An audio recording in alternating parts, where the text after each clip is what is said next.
नमस्कार, one India Hindi में आपका स्वागत है।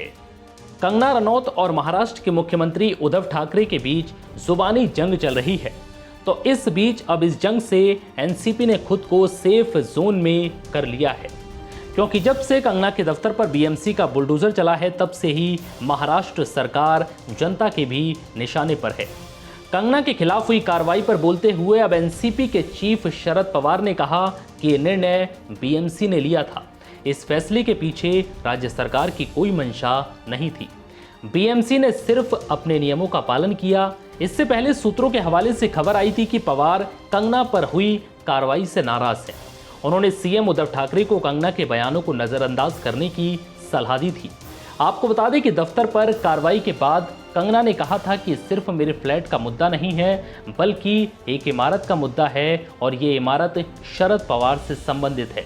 हमने उनके हिस्सेदार से फ्लैट खरीदा है क्योंकि वह अब इसके लिए जवाबदेह हैं, मैं नहीं। हालांकि कंगना के बयान पर प्रतिक्रिया देते हुए शरद पवार ने साफ कर दिया कि उनके दावों में कोई सच्चाई नहीं है, वो बिना आधार के ही बहुत कुछ कह रही हैं। वहीं कंगना रनौत का दफ्तर तोड़ने के बाद विपक्षी पार्टी के नेता इस कार्रवाई का जमकर विरोध कर रहे हैं।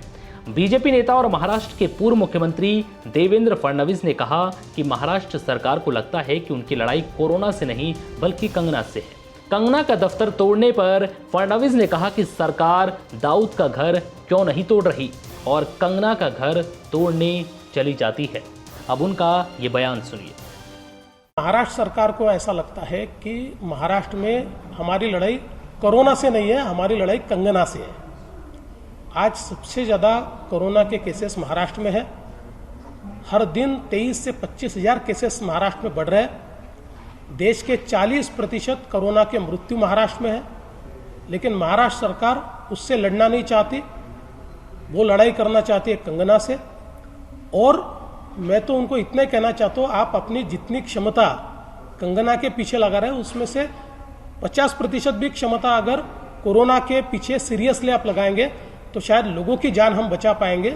ये जो चल रहा है वो तो बड़ा अनाकलनीय है। उनको जो इंक्वायरी करनी है वो करती रहे, जो करना है वो करे। इससे पहले मुंह पे गिरे, बार बार मुंह पे गिरेंगे।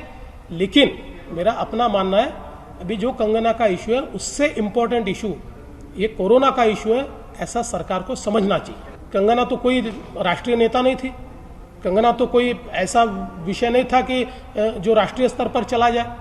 आपने उसको बड़ा किया, आपने उसके घर जाकर तोड़ा।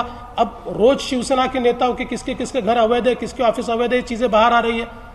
आप दाऊद का घर तोड़ने नहीं जाते, उसका घर तोड़ने जाते हो। इस विषय को बड़ा किसने किया? बीजेपी का संबंध क्या है? बता दें कि महाराष्ट्र के मुख्यमंत्री उद्धव ठाकरे के खिलाफ अभद्र भाषा का प्रयोग करने को लेकर बॉलीवुड एक्ट्रेस कंगना रनौत के खिलाफ शिकायत दर्ज कराई गई है। फिलहाल इस वीडियो में इतना ही। नमस्कार।